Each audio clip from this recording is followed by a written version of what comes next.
Hello friends, स्वागत है आप सभी का CBBCL आर्ट्स क्लासेस में। दोस्तों, आज के वीडियो बहुत ही ज़्यादा मोस्ट इंपॉर्टेंट होने वाला है, क्योंकि आज के इस वीडियो में आपको ये बताने वाले हैं कि बोर्ड की कॉपी लिखते समय भूल कर भी ये गलतियां मत करना, वरना हो सकते हो फेल। जी हाँ दोस्तों, मैं जो आपको बात बताने वाला हूँ, बहुत सारे ऐसे लोग हैं ये जानते हुए भी गलती कर देते हैं। तो आपको गलती नहीं करना है। अगर आप ये गलती कर देते हो तो फेल होने की नौबत भी आ सकती है। इसीलिए सोच समझ के आपको अपनी कॉपी लिखनी है। तो चलिए आज आपको बताते हैं कि कौन सी गलती नहीं करनी है और कौन से ऐसे काम है जिसे आपको करना है।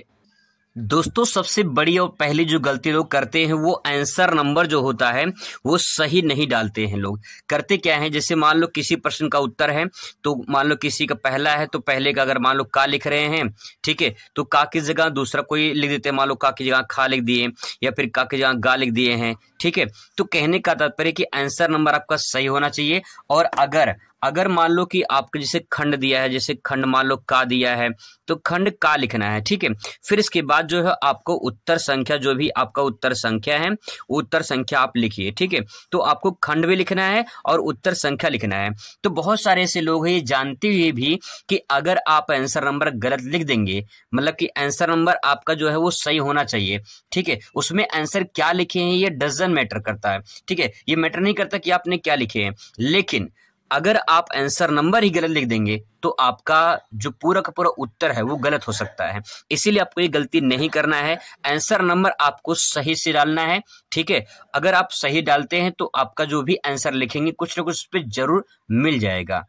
दूसरी दोस्तों जो गलती लोग करते हैं उनको ध्यान में यही रहता है कि सिर्फ कॉपी भरनी है। नहीं, सिर्फ कॉपी नहीं भरनी, कॉपी भरनी है। ये बात ध्यान रखना है, सिर्फ कॉपी नहीं भरनी है, आपको कॉपी भरनी है। लेकिन सवाल ये है कि कॉपी कैसे भरनी है और क्या भरना है, ये बहुत इंपॉर्टेंट होता है। तो आपको ये ध्यान रखना है कि कॉपी भरना है, सिर्फ कॉपी नहीं भरनी है। अब कॉपी में क्या भरना है, आपको जो भी पूछा गया है वो लिखना है, ठीक है। अच्छे कंटेंट देना है और अच्छी राइटिंग लिखनी है। इसकी बात जो है, जैसे डायग्राम वगैरह दिया है, फिगर वगैरह दिया है, ठीक है, तो आपको सब कुछ जो है फिगर वगैरह बनानी है, डायग्राम बनाना है।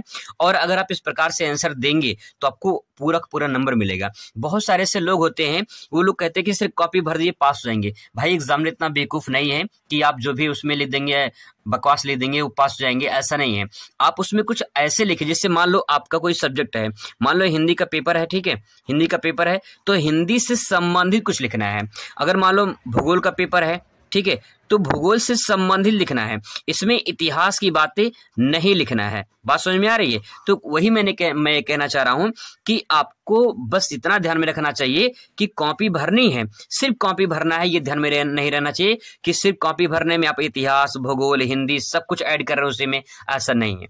अगर मान लो भूगोल का पेपर, तो सिर्फ भूगोल का जो है आपको काम करना है, भूगोल का ही लिखना है। और इतिहास का है तो इतिहास की बातें लिखनी है। अगर इतना लिखते हैं तभी आप पास हो जाएंगे। तो ये भी ध्यान में रखना है कि कॉपी भरनी है, लेकिन जो टॉपिक हो, जो आपका सब्जेक्ट हो, उससे संबंधित भरनी है।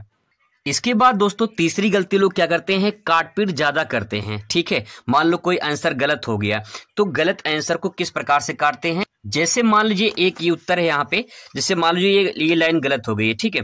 तो यहाँ पे क्या करते हैं लोग, इस प्रकार से ऐसे काटना चाहिए, ये सही तरीका है। लेकिन क्या करते हैं, इस प्रकार से जो है काट देंगे ऐसे करके, ठीक है, ऐसे कर काट देंगे। ये गलत तरीका है। अगर गलती हो गया है तो आप इस प्रकार से एक लाइन खींच दीजिए, वो सही, दिक्कत नहीं होगी। लेकिन इसको पेंटिंग नहीं करना है, इस प्रकार से गलत नहीं काटना है। और लोग ऐसे गलती काटते हैं, ऐसे गलती नहीं काटना है। गलती हुई है तो वहां पे बस इस प्रकार से कर दीजिए, वो सही माना जाएगा, ठीक है। सही का मतलब ये सही तरीका है गलत काटने का, लेकिन इस प्रकार से पेंटिंग वगैरह नहीं करना है, इस प्रकार से गलत वगैरह नहीं काटा जाता है। तो यहाँ पे जो है काटपीट नहीं करना है। दूसरी बात, ये पेज नहीं फाड़ना है, ठीक है। बहुत सारे ऐसे लोग होते हैं, जैसे मान लो ये कॉपी है, ठीक है, इस कॉपी को क्या करते हैं, कुछ ऐसे लोग होते हैं जो क्या करते हैं, इस कॉपी से होते हैं, यहाँ से हम लोग इतना पेज फाड़ के निकाल लें। तो ये पेज आपको नहीं फाड़नी है, पेज वगैरह जो है नहीं फाड़ना होता है, ये गलती आपको नहीं करनी है, ठीक है। इसके बाद दोस्तों जो है यहाँ पे तीसरा पॉइंट ध्यान में रखना है कि जो है आपको काटपीट नहीं करना है, पेज नहीं फाड़ना है, ये गलती बिल्कुल नहीं करना। अगर गलती करते हैं तो आप जो है बहुत बड़े जो है बुरे में फंस सकते हैं, ठीक है।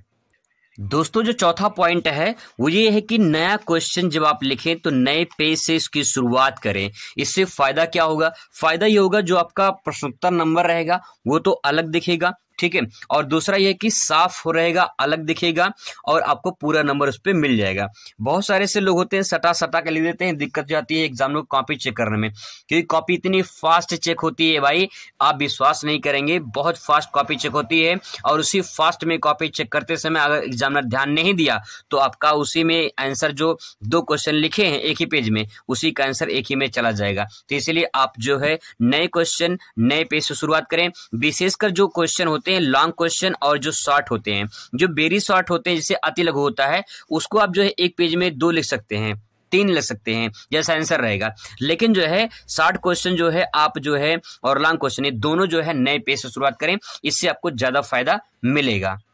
दोस्तों 5वां जो अंतिम पॉइंट है बहुत ही मोस्ट इंपॉर्टेंट है कि आंसर की जब शुरुआत आप करते हैं तो ध्यान रखेंगे आंसर की शुरुआत जबरदस्त होना चाहिए और एंडिंग भी जबरदस्त होना चाहिए। ये दोनों पॉइंट बहुत ही इंपॉर्टेंट होता है। शुरुआत में आपको एग्जामिनर को अपने को प्रभावित करना है, मतलब उसको जो है अपने कॉपी के ऊपर प्रभावित करना है ताकि वो नंबर देकर जाए, ठीक है। और एंडिंग पॉइंट में जब वो नंबर देता है लास्ट में, तो उसका एंडिंग भी अच्छा होना चाहिए, मतलब एंडिंग में अच्छे प्रश्न होने चाहिए और अच्छे प्रश्न का उत्तर भी होना चाहिए, तभी जाके जो है आपको पूरा नंबर मिलेगा। तो उसका शुरुआत का और जो है एंडिंग पॉइंट, ये दोनों जबरदस्त होना चाहिए। ये दोनों अच्छा होगा तो आपको पूरा नंबर जरूर मिलेगा। तो दोस्तों ये कुछ इंपॉर्टेंट पॉइंट थे, इंपॉर्टेंट जानकारी थे, जिसे आप जो है फॉलो जरूर करें। अगर ऐसा आप जो है करते हैं तो आपको फायदा जरूर मिलेगा। मिलते हैं नेक्स्ट वीडियो में। Thanks for watching.